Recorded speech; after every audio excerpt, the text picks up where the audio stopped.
Good morning and happy Saturday, first Saturday episode of the new year 2026. How's everyone doing out there this morning? Great. Good Fantastic. Happy New morning. Happy Year. New Year. Great. All right. Boy, oh boy, what an energetic crowd we always are at these 8 a.m. Eastern Standard Times and 7 a.m. and 6 a.m. and who knows what time in some of these other time zones that people are joining from. But welcome, everyone. This is our first episode of Voices of HealthPointe. We do this every Saturday pretty much every Saturday from 8 a.m. to 9 a.m. Eastern Standard Time. And it's just a time for 1 hour where those of us like-minded around the topic of HealthPointe kind of gather and talk about all things HealthPointe. And we typically start with some docket items and kind of go through those, and then it evolves into a really round robin, kind of a fun dialogue that we all have. And before we know it, the hour's over and we're wrapped up. And for those that aren't able to or choose not to attend live, just know that these episodes are uploaded onto YouTube. Just search under Voices of HealthPointe and you'll find all past episodes there as well. And I think we're well into the 120 plus episodes. So with that, we're going to tee up what our docket items are going to be. I'm going to have a docket item called The Illusion of Motivation and the Power of Structure. We've got Steve Beber talking about stress and the impact on physical health. We've got Laurel heading to warm weather, putting Michigan and the chill of Michigan in her rearview mirror as they head to warm weather of Florida, and talking about the science of gratitude. And then we've got Carol on the topic called Focus on Angles. I love that. So let's just get moving right along here. And first, I want to share that the content shared here is for informational and educational purposes only. It is not intended as medical advice, diagnosis, or treatment. Always consult your healthcare provider before making any changes to your health routine. Our discussions draw on wellness concepts similar to those found in the HealthPointe methodology, which we hold in high regard. The ideas presented are independently developed and do not represent or speak on behalf of the HealthPointe brand. Okay, with that, again, I'm going to do a docket item called The Illusion of Motivation and the Power of Structure. Just kind of seemed appropriate during this New Year season. Every January, the same script plays out.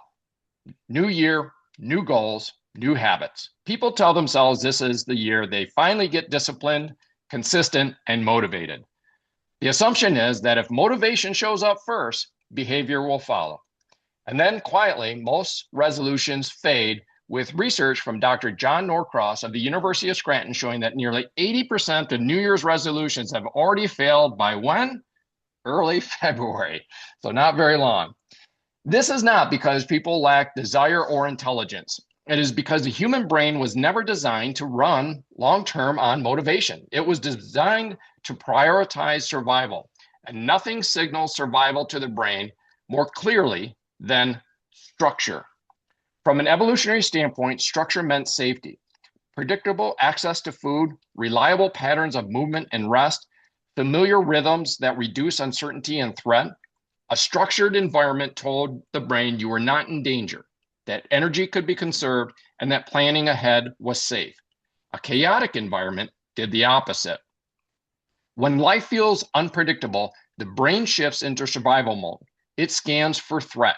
It favors short-term relief over long-term outcomes. It becomes less interested in discipline and far more interested in conserving energy and avoiding discomfort. Motivation does not disappear because people are weak. It disappears because the brain is doing exactly what it evolved to do. This is where modern psychology and neuroscience offers an important correction to the New Year resolution mindset. Dr. Alelia Crum, who earned her PhD in psychology from Yale University and is now professor of psychology at Stanford University and co-director of the Stanford Mind and Body Lab, studies how the brain interprets experiences and how those interpretations shape physiology. Her research consistently shows that the brain is not simply reacting to what people do, but to what it thinks is happening. At a biological level, the brain is constantly asking one core question: am I safe or am I under threat? That question determines everything downstream. When the brain perceives threat, uncertainty, or chaos, the sympathetic nervous system becomes dominant. Stress signals increases. Cortisol and adrenaline rise. Blood sugar is mobilized for short-term survival. Decision-making narrows. Activity in the prefrontal cortex, the part of the brain responsible for planning, impulse control, and long-term thinking, is reduced. When this happens, behavior predictably shifts towards immediate comfort and energy conservation. That often looks like highly palatable, quick energy foods. It looks like sitting down instead of moving. It looks like choosing relief over progress. From a survival standpoint, this makes sense. From the standpoint of weight loss and metabolic health, it works directly against the goal. The body is not being stubborn, it is being protective. When the brain perceives predictability and safety, a very different cascade occurs. Stress signaling quiets. The parasympathetic nervous system gains influence. Cortisol regulation improves. Dopamine signaling becomes steadier rather than spiky. Neural pathways involved in learning and repetition strengthen at the synaptic level. The brain becomes more receptive to consistency and long-term patterns. This distinction is central to Dr. Crum's work. In multiple studies, she has shown that mindset alters physiological responses, including hormonal signaling, cardiovascular function, and metabolic markers, even when external conditions remain unchanged. The brain is not passively observing behavior, it is actively interpreting context and adjusting the body accordingly. This is where structure becomes more powerful than motivation. Structure changes interpretation. Structure tells the brain what kind of environment it is operating in. Rhythm signals safety. Predictability reduces perceived threat. Repetition strengthens neural pathways, making behaviors require less conscious effort over time. Motivation often improves, but critically, it improves after the nervous system settles. And this is where the habit conversations needs to be reframed. If habits had an older sibling, it would be structure. Habits get the most of the attention. Entire bookshelves are devoted to them, and habits do matter, but habits are downstream. They are visible behaviors that emerge once the system around them is supportive. Structure is upstream.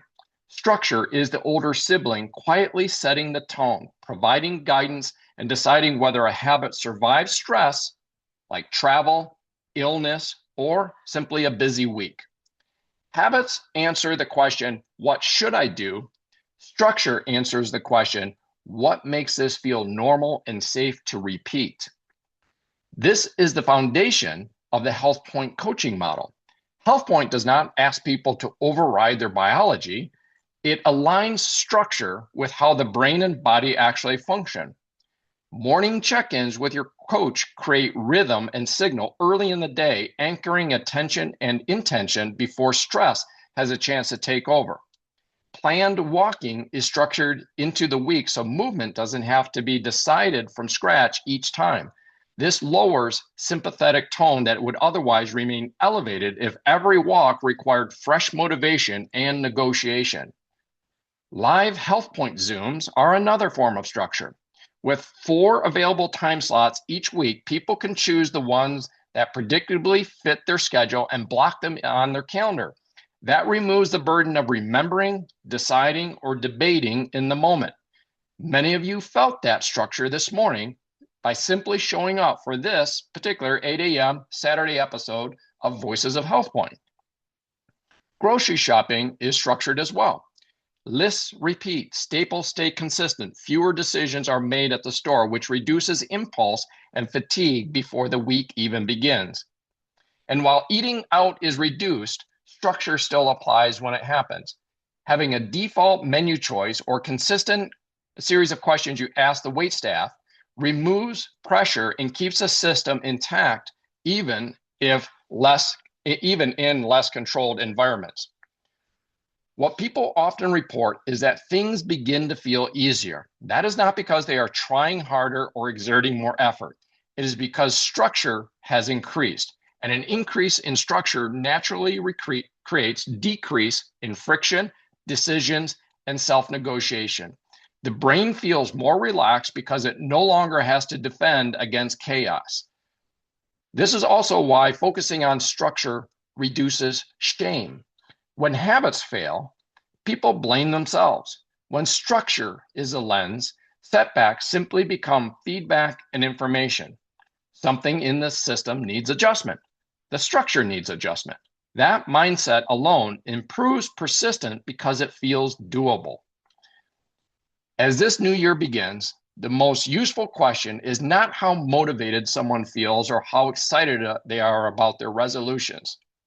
The most useful question is, what structures have you mapped out, perhaps with help from your coach, that lead to the health outcomes you want? Okay, guys, that's my segment on the illusion of motivation and the power of structure. And we can go around the horn if anybody has any questions or comments or anything they would like to add. Otherwise, we'll move along in our docket items. Hi, Eric. This is Debbie. That seems to be a theme for the beginning of the year. I found something that Arnold Schwarzenegger said, and his word isn't structure, it's routine. He said, build a routine, do it no matter what. When you really can't, don't quit or beat yourself up. Just do it the next day. Show up over and over. It's the only thing that works. Wow. Great, great. Thank you, Debbie, on that. Um, Arnold Schwarzenegger, I watched a documentary on that guy pretty recently, probably within the last year or so. That is a great source to cite. If anybody's saw that documentary on this guy, um, where he came from, his dream, his just incredibly powerful dream, and then to your point, Debbie, on his routines and his just call it discipline. I think a lot of people from the outside would say discipline or he's resolved to do this, but that routine, that structure is really what he lived his life. And with that routine and structure, boy, did he have progression. Thank you. Thank you, Debbie. That's great.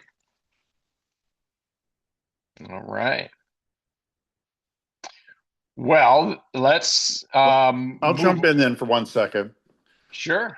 And so, one of the people that Nancy Dornan talks a lot about is Dr. Carolyn Leaf, and kind of gets into some of these same issues things that you're talking about, and how when you get into those structures, how over time it rewires your brain.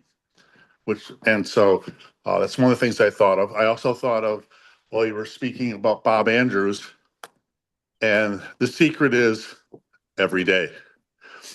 And so, and then I think of Wim Hof, which often talks about who's controlling you. Is it your body or your brain? Because your body doesn't want to do anything, and your brain has to like override your body until it becomes a habit, and now your body, that's what it expects. So those are my three thoughts as I was listening to you.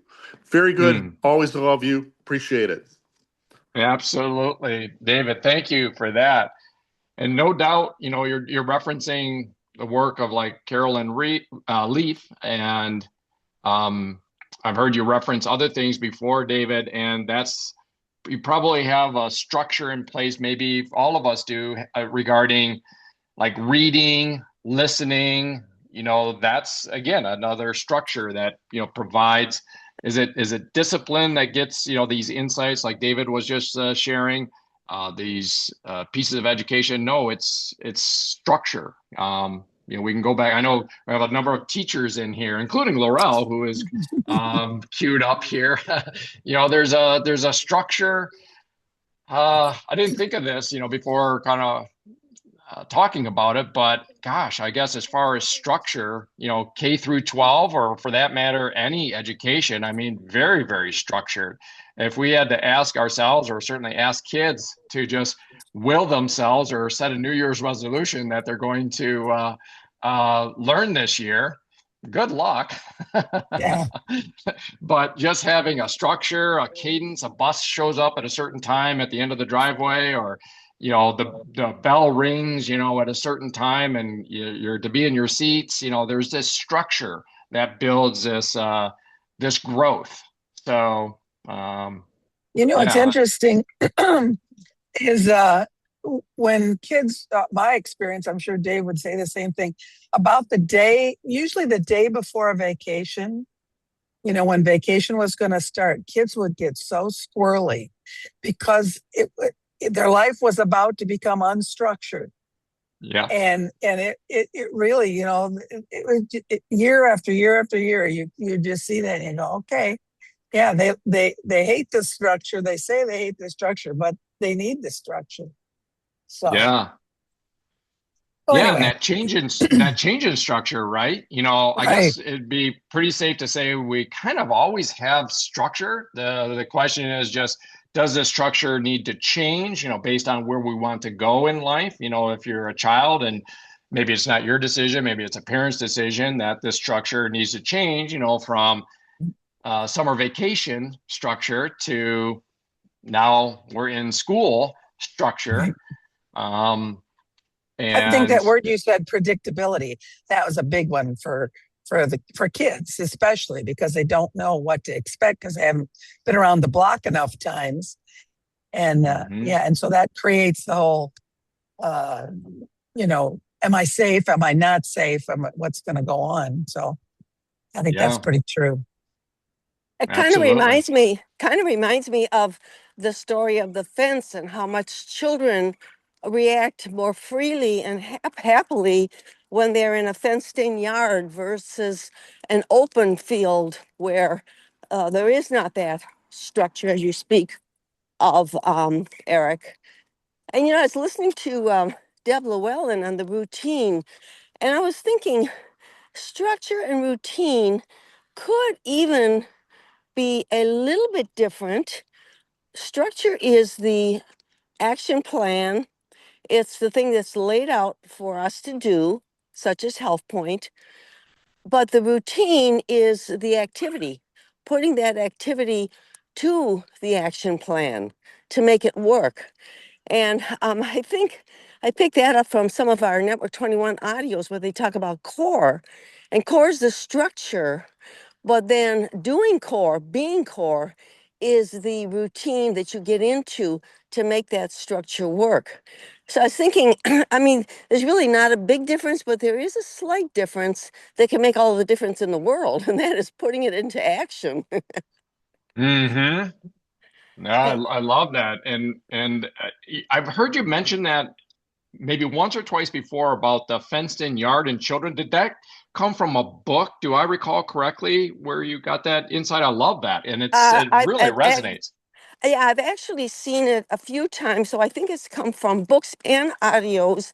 I'm sure from Network 21, but it's just if you think about it, and you think of children playing in the yard, well, from the parents' standpoint and the children's standpoint, everybody's much more at ease because there is that structure that they are living within, and that's the fenced-in yard.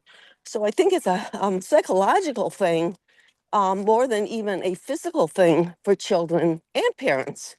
Um, that analogy, and yeah, I'm big on pictures, so that one's a good Yeah, one. yeah, I think we can all, relate to that. It just really, it's a great visual, like you say, a great picture, and to, the science behind this, the brain craves safety and Mhm. survival, and actually you can learn better. You can actually be more relaxed. You can be um, able to make decisions and do things. So like children in a fenced in yard, if they feel safer, It's actually a more conducive environment. It's kind of somewhat paradoxical, or it's you might think, oh, a child would love a big open yard with no fences and being able to run wherever they want, and the brain doesn't work that way. The brain looks around, is there safety here? Can I relax? Can I do the things that the brain is so capable of doing, or do I have to not do that, but focus on maintaining safety and survival? Where if you're in an unfenced yard, I mean, it's not feeling as safe as the way I follow that. No, I love that. It kind of goes back to clarity. I love the word clarity, and Mitch Sala has a really, really good audio that I'll have to pull up the exact name. Some of you might be able to flip it right off your tongue. I can't think of it right now. But it is all about clarity, and especially the beginning of the year, clarity in where you're going health-wise, business-wise, whatever-wise. But I go back to my own childhood, and I'll be a little transparent here. One of the My parents were wonderful parents. One of the things that I felt most uncomfortable with was when my father would tell me one thing that I could do, and my mother would tell me I couldn't do it. And so there was your lack of clarity from your parents. And even though the thing you shouldn't do, you just rather than both tell you shouldn't do it, rather than have these different options, because that was very uncomfortable and just very non-clear. It's very foggy. And as a child, you want clarity, you want crispness, consistency, all of those types of things. And that's all leading to what you're talking about there, Eric. A structure and what Deb said with a routine is that clarity and knowing is a comfort, knowing that the people that you respect, which would be your parents, are on the same page. And I can remember years and years after in married life ourselves, we said, no matter what we disagree on, don't tell the kids one thing and then the other partner tells the other thing. Stick with one and then go into the back room and figure it out, but not in front of your kids. And it's the same way here. People want to say, well, I want to do this or I want to do that, let's say in the HealthPointe eating program, or I want to take my vitamins from Walmart or whatever it might be, or I don't walk, or I don't like this. We have to address that and say, there's options, but options within the food list, options within the HealthPointe overview, the things that are expected. So you go back to that structure again, and then you're not the bad guy. My parents weren't the bad guy. They agreed. So they were either Mm-hmm. both bad guys in my eyes because I didn't want to do it, or they were good guys because they made me feel more confident of where I was going because they both agreed. No, I think, boy, probably 90% of us here can relate to that in one context or another. I think that's just a beautiful way to illustrate this, that decision fatigue, who do I follow? Especially coming from parents, right? Instead of having a united front, like you say, kind of working it out, but coming with a one common voice, there's that feeling of inconsistency, which is another level of safety or fear that can be there because there's not the clarity, the structure. That's a great example. Hey, Eric. Boy, yes. Good morning. Your orange dot gal was on it, and Carol, Oh, it's called clarity and a sense of urgency. I think that's what you're referring to. Yep. It's day 42, orange dot 89. So it's right at the end. thank you, Kathy, you Orange are Dot always on Queen. it. Well, I was trying. I'm like, I know I've listened to it in the HealthPointe audios. I'm like, where the heck is it? That is great. That is excellent. Thank you, Kathy. You're welcome. Bouncing All on right. what Carol said just shortly, in my work with 2 and 3-year-olds, the difference between walking into a house where the parents run the house versus walking into a house where the child is running the house. And that is Mm. why parenting is so difficult, because you got to do something. Anyways. Mm-hmm. Yeah. Again, what a powerful example that so many people immediately can, relate to. Where, and I think, since this was your work, this is your career, David. If the question was asked, well, which one is better for the child, right? Which one is safer for the child? Obviously, or in the context of this topic, the answer is pretty obvious. But I think experientially, when you walk into the house, or anybody walks into the house where that child is running the house instead of the parents running the house, it's hard to say that child is safer. Well, the child doesn't feel safe, and that's why it's chaotic. And the parents are often amazed when, if they decide to take control, how within a very short period of time that child is at peace, calm, open to learning. The whole thing changes because they feel safe. Their environment is loving and kind and predictable. That's another thing that I think Laurel talked about.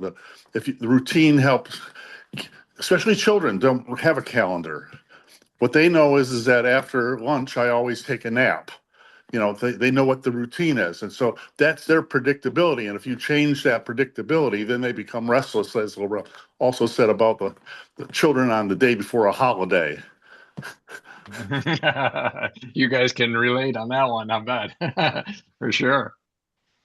Well, Hello, Eric. yes, Hank, Eric. good morning. Good morning. Good morning.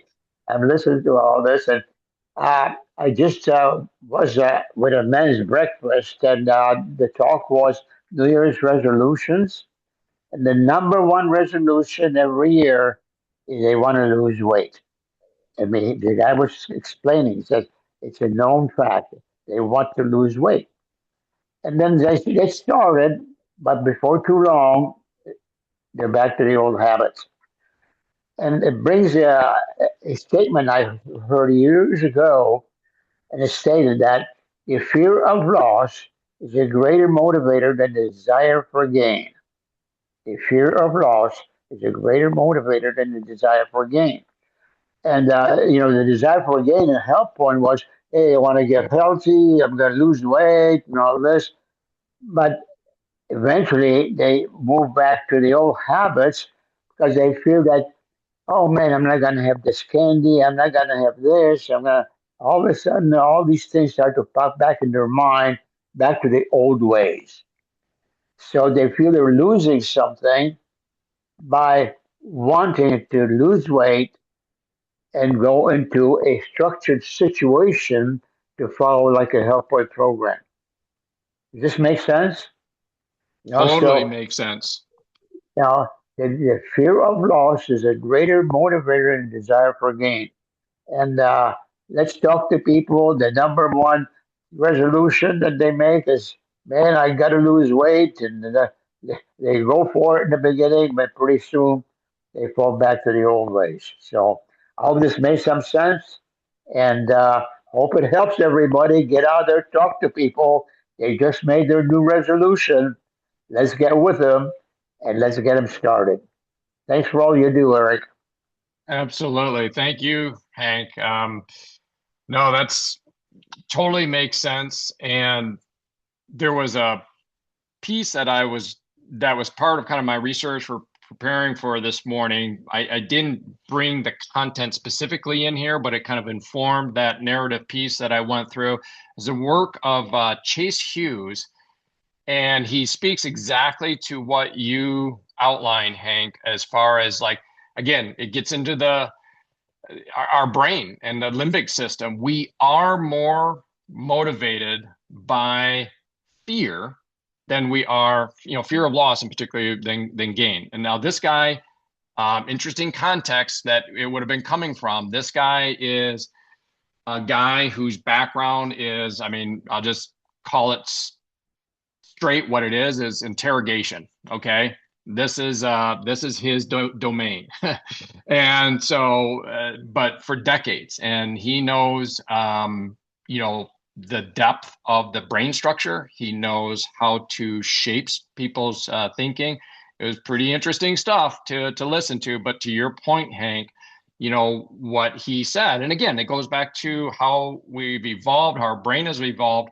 We survived more. How did he say it? He said, if we were better rewarded from a survival standpoint if we thought that rock was a tiger than that tiger was a rock. You get it?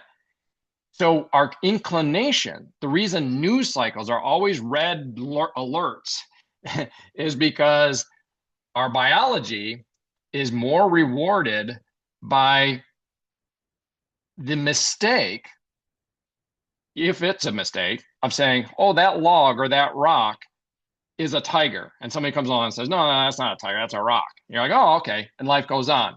But if you go, that's not a tiger, that's a rock, your next breath comes from the clutches of the jaws of the tiger because you were wrong.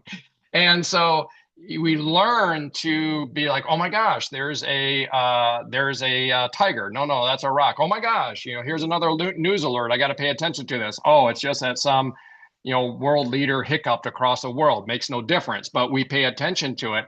And where he brought this home, again, he was packing this around New Year's resolutions. As he said, maybe you guys are familiar with it. There's not FaceTime. He says there's a Face app where you can apparently take a picture of you. And it made me think of talking about Mitch Sala. He always does a 10-year timeline. Apparently, you can take a picture of yourself or of anybody and show what they will look like in 10 years, apparently based on kind of like what it analyzes in them. And he said, do that and use that printout as your motivation for change, because that is the direction, that is the fear that you should have now. Okay. And then couple that with the gain and all the benefits. But he said, lever on the fear. I know it's not a popular way to approach this, but this is coming from the experts that say, to your point, Hank, that we are more motivated by what we fear. We will run away from that rock because we thought it was a tiger. We will run away from those bad choices of food or what have you if we believe it will lead to diabetes, decline, a disabled life. So yeah, fear. All right, on that happy topic and stress in general, Steve Weber, you are queued up for your docket item if you're ready. Steve Weber, are Yep. you in the house? All I right, am in the house. Happy New Year. And that item you just did, I'm going to piggyback on that because it ties in with what you were saying as far as stress related. And over the years that we've been working with HealthPointe, there have been times that I've had some clients that just sailed right along and did well. And then sometimes there have been clients that moved along and then stumbling block of some kind, and you can't put your finger on it. And and even if they do a plateau buster, there's something going on. Maybe they're not being truthful with you, what they're doing, or but sometimes I wondered what's going on behind closed doors that we don't know about. We don't know what's in their life. We don't know what everything is going on behind closed doors. And one of the things that made me think about this was we have a good friend that for the past 2 or 3 years in a very stressful marriage situation, and seeing some of the physical situations she's had to deal with, and I know it's all stress related. So I was thinking, well, how does that relate to what might be going on in somebody's life that is wanting to get the weight off, and they're on HealthPointe, but yet there's something that maybe we can't put our finger on, even though all the numbers on their journal and everything look like it should.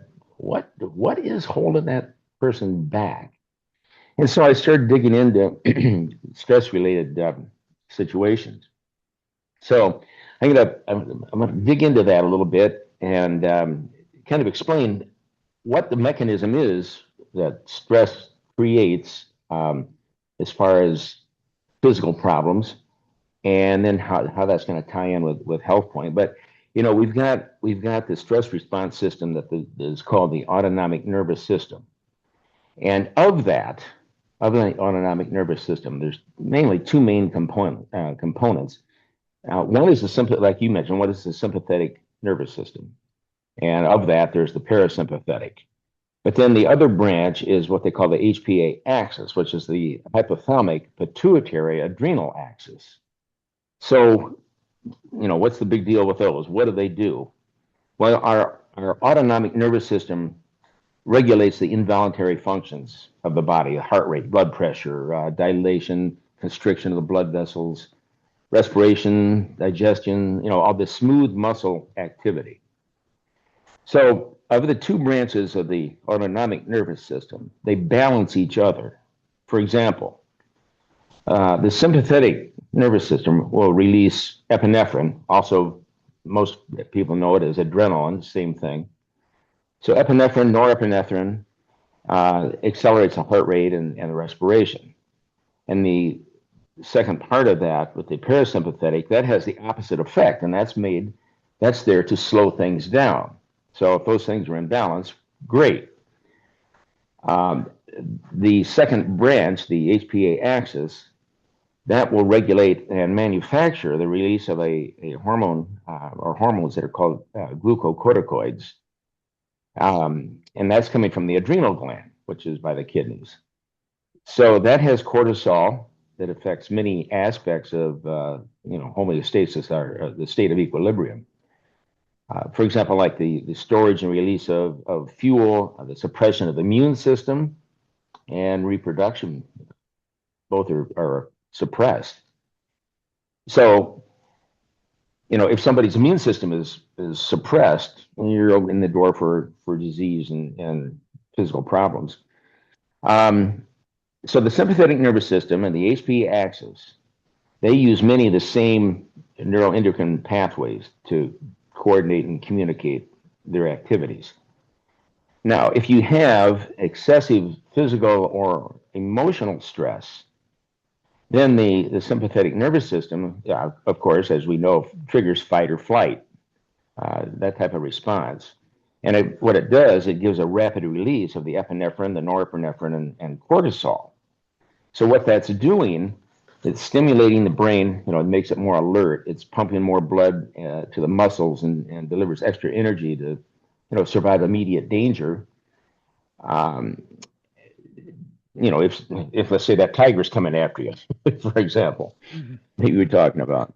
Mm-hmm. But excuse me, but the stress response system is meant to be activated only for short periods of time, and then followed by longer intervals of healing and recovery because of the parasympathetic nervous system.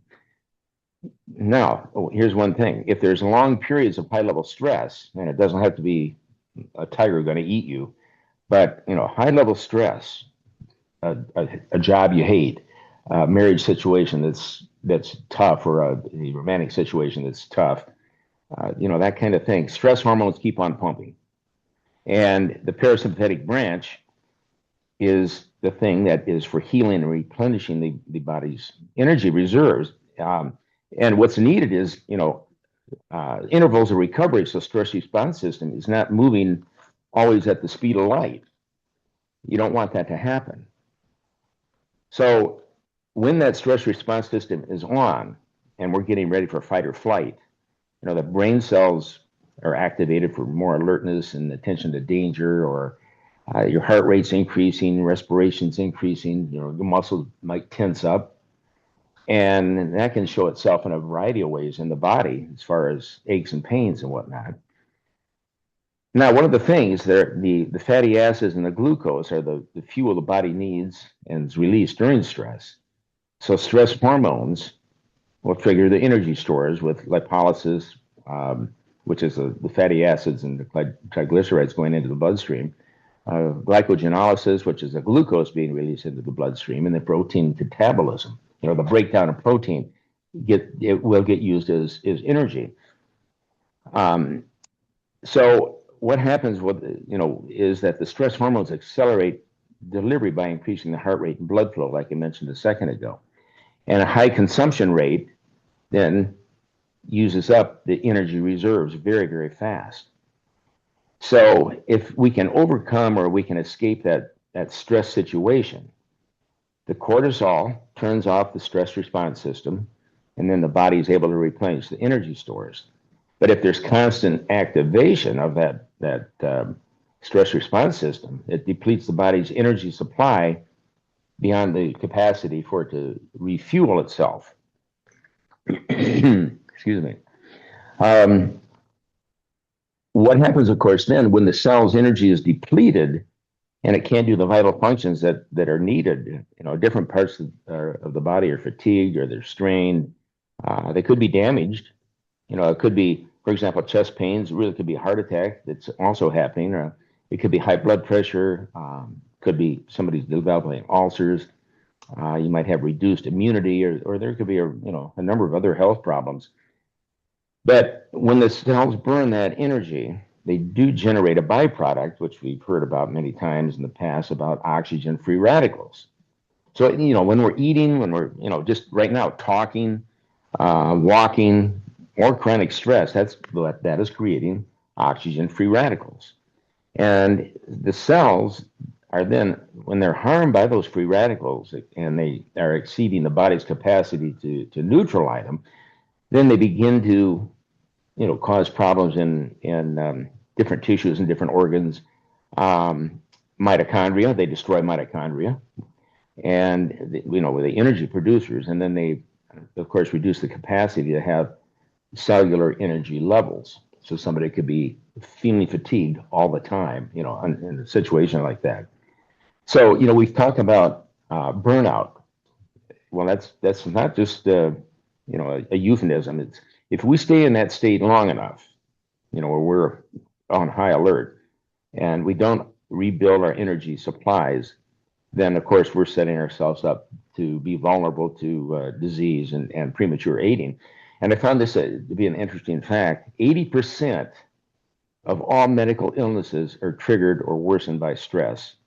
So if we have too high levels of the stress hormones, epinephrine, norepinephrine, and cortisol, that can cause a number of things like loss of muscle, can cause insulin resistant, high blood pressure, cholesterol, triglycerides go high, could be setting yourself up for cardiovascular disease, poor tissue repair, low immunity, could also trigger itself as impotence or menstrual problems in men and women, which are not desired. So we each have some kind of genetic link or vulnerability that under stress gets challenged. But one of the things that scientists are thinking is that the development of many illnesses is because of the overactivation of the sympathetic nervous system and underactivation of the parasympathetic.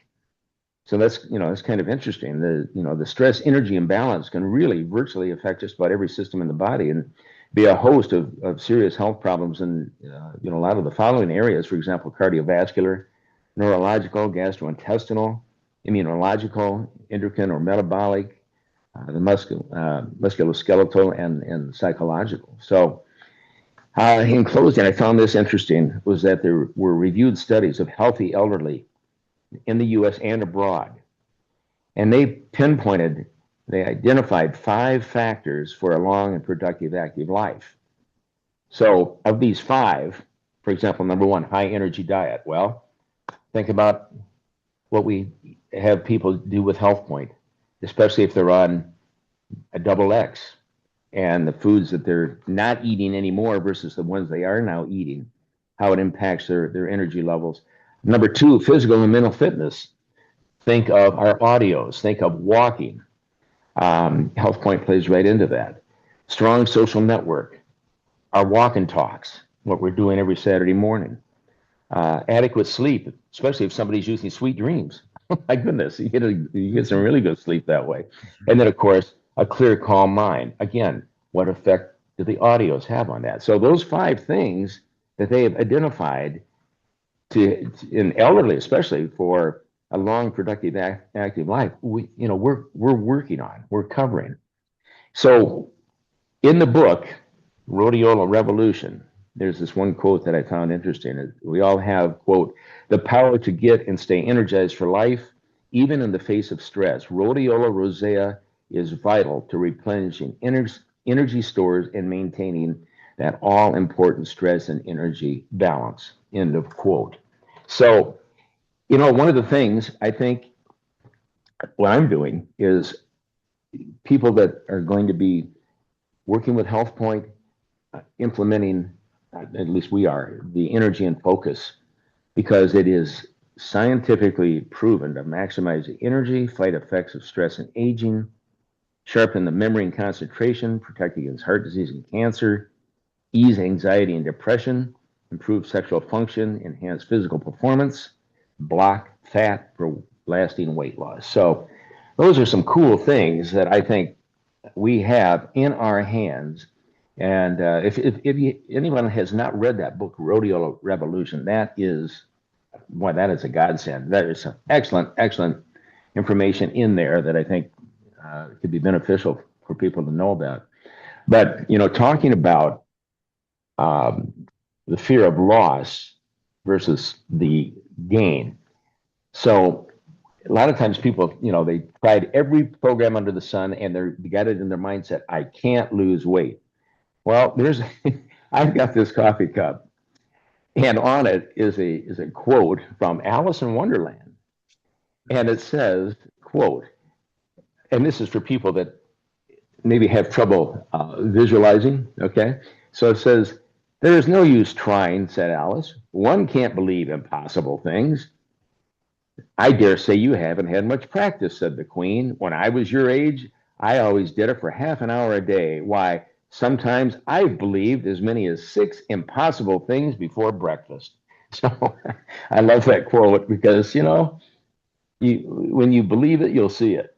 And that plays a big part in things. But anyhow, just some things that kind of piggyback on what you were talking about with stress. And that was kind of timely how we coordinated that unknowingly. So back to you. We didn't even compare notes. No, that was great, Steve. And boy, that Alice in Wonderland is a phenomenal quote. I'm going to have to get one of those coffee cups right alongside the Dr. Seuss coffee cup, which is also full of great words of wisdom. So much great stuff. If anybody has any commentary on things, Carol, yep. I just wanted to recommend a book. It's my all-time favorite book up until this point, and it has to do with stress. And I'm going to give it a disclaimer. It's a Christian book written by Max Lucado. Many of you are familiar with him, I'm sure. He's a great author, a fun read author. And it's called Be Anxious for Nothing. And it's on Amazon. And I'll tell you something, that book just, and in his cute, simple, everyday mannerisms, he talks about stress because anxiety and stress hold each other's hand. And so if you are anxious, you are stressed, and how to take control of that. And what he does in that book is he steps back and gives you a story which you find yourself in somewhere along the way, and you realize how much control you do have over it. You kind of step back from the picture, or you can't see the woods for the trees. Sometimes we get so focused on a stressful situation, step back and look at the overall picture. And he teaches you how to do that in this book. It's very, very simple, easy to read book, very enjoyable, and I think very, very helpful for people that feel anxiety, stress, and all the other things that go along with it. Back to What you, was the Eric. name of the book again? Be anxious for nothing. Be Anxious for Nothing. Okay, yep, I see it here now. Yep, Max Lucado. Comes Great. off of Philippians, and but it's probably one that people have. If you read the Bible at all, you've repeated to yourself many times, or you've read many times. But he just really takes it apart and shows you the reality of what you can control. Love it. Yep. Yeah. Yep. Yep. Pulling from Philippians 4, 6 through 7. Great. Mhm. Excellent. Well, thank you. And thank you, Steve. When you were going through some of the physical symptoms and, you know, breakdowns within the body, I mean, stress is often thought of by people as kind of like this external thing, right? And what you were going through were some of the like deep structural, physiological things that can happen with a chronic stress. Again, we are pretty well adapted to handle acute stress, something jumping out or scaring us. But chronic stress, like you mentioned, could be a dysfunctional, unhealthy relationship that's going on and on and on and on, a dysfunctional or stressful work environment. It can be doom scrolling on social media. It can be doom scrolling on 24/7, cable news networks. That's that chronic, unrelenting signaling.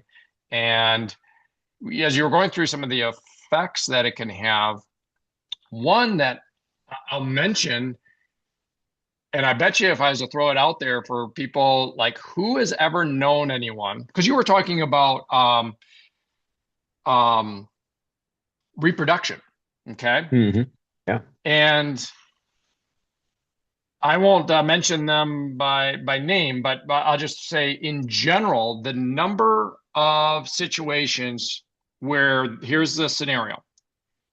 A couple is trying to have children, and then they decide after some time to adopt, and they get this beautiful adopted child, or that is in process. And then what happens with the woman? She gets what? Pregnant. Pregnant. Yeah. Yeah. And that is not, and it seems like, oh, one in a million story. No, that's a pretty common story. I know a number of people where that is the story.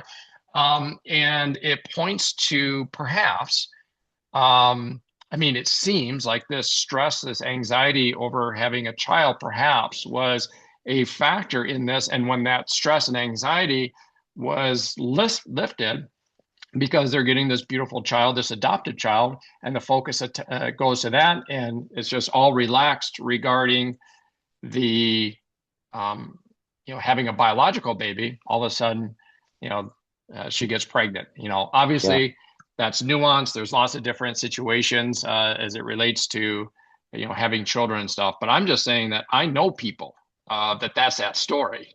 And that's not unusual either. I'm sure many of you know those stories as well. Yeah, that's one thing. It does not always have to be like the fear of stress when you're going to get eaten by a tiger.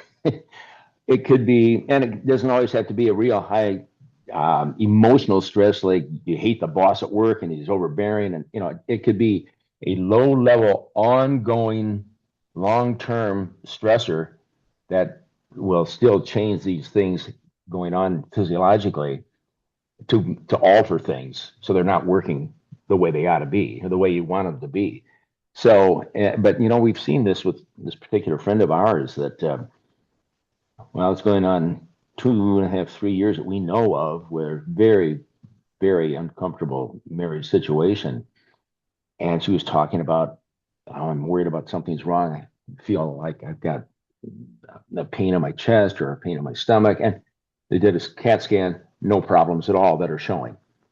And from what she's, relating, we're pretty doggone sure that it's the stressor, ongoing type of stress that just is functioning. It's showing itself in different ways, like I've talked about what can happen in the body. But yeah, it's more. There's more. It's more there than I ever thought about as far as what stress is really doing to somebody. It does not have to be a real intense situation like you're going to get eaten It could be long-term ongoing. So, yeah. Yeah. Yeah. That low level, more chronic, for sure. I think that's Well, the power of one of the steps, and I think one of the most important steps in the HealthPoint program, and that is the reading and audio listening on the app, and then also what Network 21 recommends, what we recommend on different walks and what have you. When you're doing even just a little bit of that every morning, how much it can put your perception of the day into proper order, into a correct order, but an even more healthy and proper order. And that audio listening and consistency. I mean, it's talk about day after day after day, not here and there and popping all over the place, or when you feel you really need it. It's just a daily routine. If you get that in, like you said, the structure, that's part of the structure.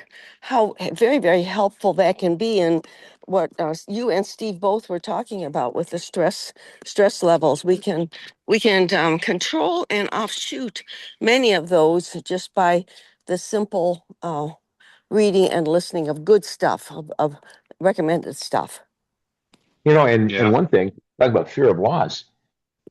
It probably ought to be framed as um, losing your health, not losing the fat, losing the health, fear of loss. You don't want to lose your health. You don't want to not be able to do certain things with your family, your grandkids, or whoever.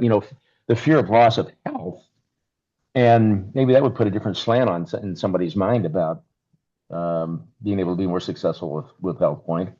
Is the fear of loss of your health, as opposed to if somebody having the fear of loss of can't eat this and I can't eat that, and maybe framing it different may have an impact on people too.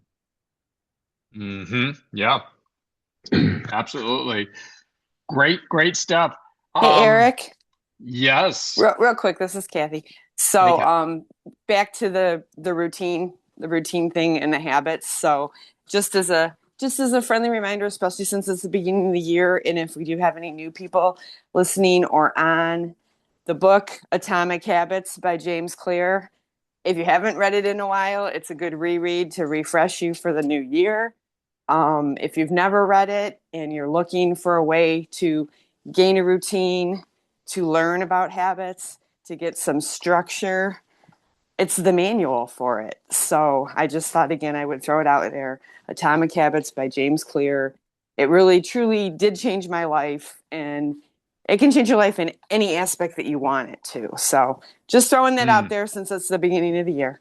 Thank you. Deservedly so. That is you aptly named that, I think, Kathy, as the Bible for HealthPoint, right? Because it's so much about healthy habits, and that James Clear, I mean, he's just a legend, and that book Atomic Habits is legendary for sure. So very, very appropriate to bring that up. Thank you, Kathy, for that. We are pretty good on time because we started late. Laurel, how you doing? You still heading down the Yeah. road? Have you got me? I gotcha. All right. Well, it's a little, it's about an 8 to 10 minute article. Do we still have time for that? Let's make it happen. Well, it's a Absolutely. good follow up to all this stress stuff we've been talking about. So, okay, let me get my phone propped up here. The thing I made to put it in to hold my phone there. Can you see me? All Yeah, right. that's perfect. As Love long as it. you can hear me. Okay. Yeah. All right. This article is The Science of Gratitude: How One Habit Can Boost Your Health and Happiness. So, new studies show gratitude rewires stress pathways, calms the nervous system, and improves markers of well being across your lifespan. Gratitude isn't just a feel good emotion. When you practice genuine appreciation, your nervous system downshifts from the fight or flight into the rest and digest. Stress hormones like cortisol ease, blood pressure improves, and your heart and blood vessels get a break from chronic strain. It's becoming clear that this simple, accessible practice influences your health in real and measurable ways. The connection may seem subtle at first. After all, how can being grateful affect your health? But science is showing that cultivating gratitude creates meaningful shifts in wellness.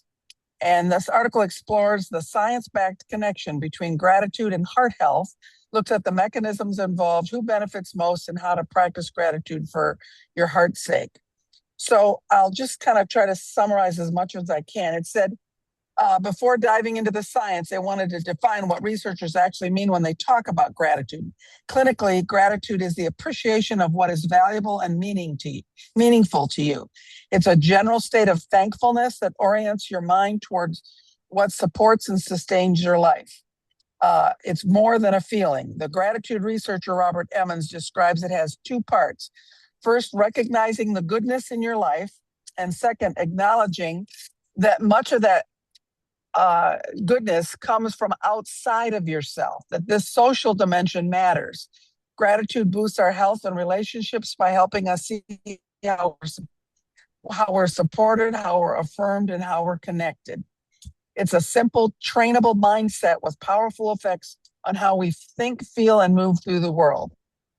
So now for some of the science, it said nurturing gratitude not only soothes the mind, but also fortifies the heart, lowers risk factually and across lifetime.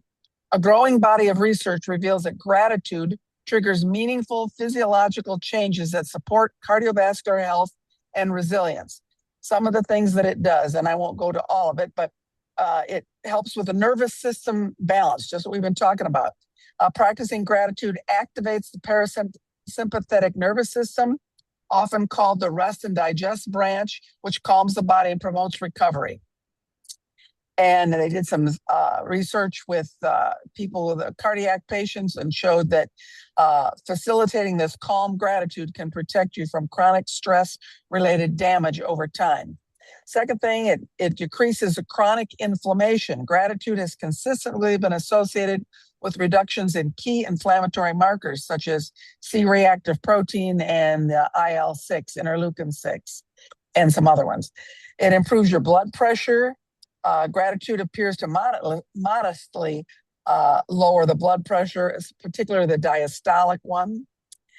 Improve cardiovascular health. Patients recovering from acute cardiovascular or coronary problems,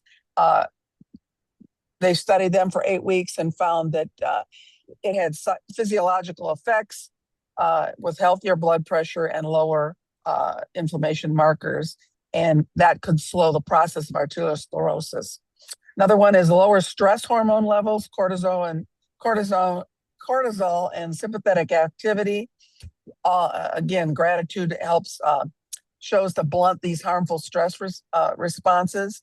It said a randomized trial, people who engage in gratitude journaling 4 times a week, weekly for 3 weeks, had significantly lower salivary cortisol levels when they measured it. It strengthens relationships and emotional resilience. It says gratitude acts like a booster shot for relationships, enhancing warmth, reciprocity, and emotional safety.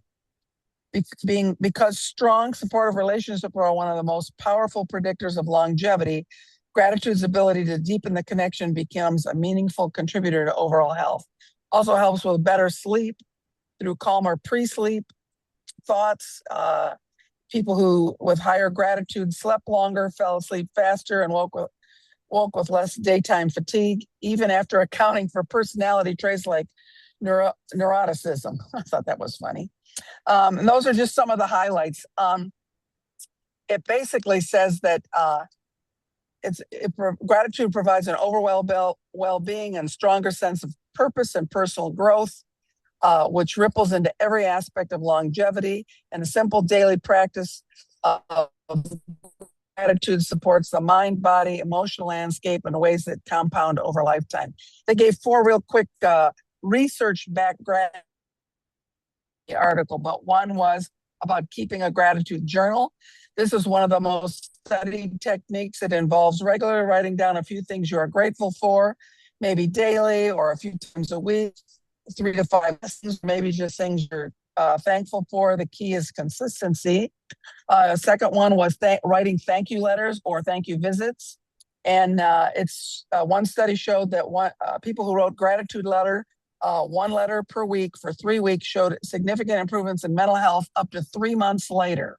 So I thought that was interesting. They also talked about mindful gratitude meditation. We talk about that a lot, putting your gratitude with your quiet time when you just close your eyes and contemplate people and things that comfort you, or maybe just a short reflection during the day, maybe during yoga, many different ways of doing that.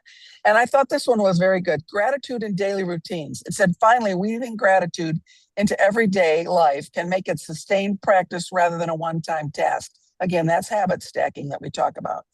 Some families share things they're grateful for around the dinner table, and all of those things help. But if you want to build it into your gratitude into your day, you can practice gratitude prompts. Things like during your routine activities, thinking of something you're thankful for each time you wash your hands or when you walk through a doorway. The goal is to use everyday situations to regularly pull your attention toward aspects of life that you appreciate, big or small. It can help buffer your daily stresses. Gratitude doesn't mean ignoring problems or forcing your positivity. It's about balancing out natural stress by deliberately focusing on sources of good and support in your life. So much of your long-term health comes down to patterns you practice every day, what we've been talking about today, how you navigate stress, attune to your emotional life, and create space for recovery. Gratitude is one of the simplest ways to shift those patterns. It lowers your body's stress load, healthier physiology, and helps you meet the world with a steadier mind. In conclusion, the science is clear. When you nurture your emotional well-being, your whole body benefits. Think of this as a quiet invitation to pause, notice what's good, and let that awareness support a healthier, happier, more grounded you. And that's it. Man, what a fantastic way to wrap this That's what program up.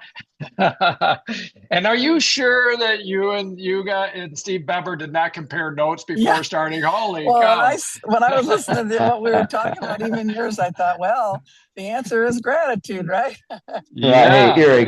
Eric, that just proves great minds think alike. What can I There say? you go. There you go. Yeah, And sure. hey, and let me be the first to say, I really am grateful for what you do with this walk and talk, and for as long as you've been doing it, but giving a platform to any of us that have information to share and whatnot. And that's fabulous. So I'm grateful for that.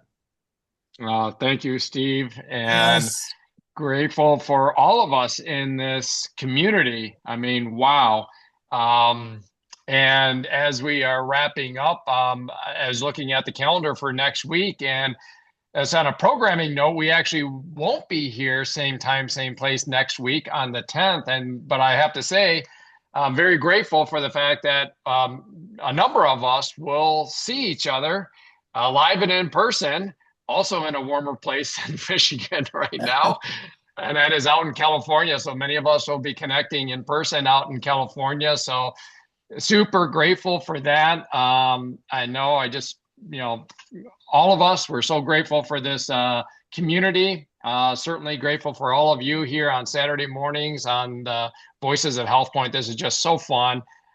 Thank you, Laurel, for going through your piece there. Thank you. Grateful to Al for driving safely, which allows for you There he to, is. yeah, all right. There So he thank is. you. There's Al. Right on.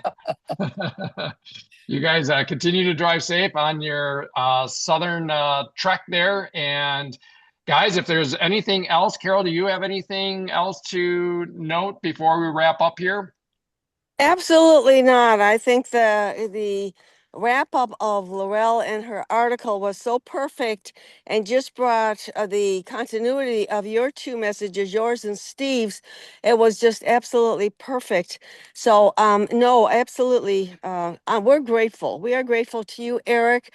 We're grateful to the community, and we're really, really looking forward to 2026. There's so many different avenues that we can go down, and we'll explore those as we move into the year. But hey, let's all make this a great year. Absolutely. Well, thank you, Carol. Thank you, everyone. We won't see everyone same place, same time next week, but presumably the week after, which will be the 17th. Until then, bye-bye. Bye. Bye, Bye. everybody. Have a Bye, great everybody. weekend. See you in a Adios. Have a couple of great weeks. week. Bye. Happy New See you Year. guys.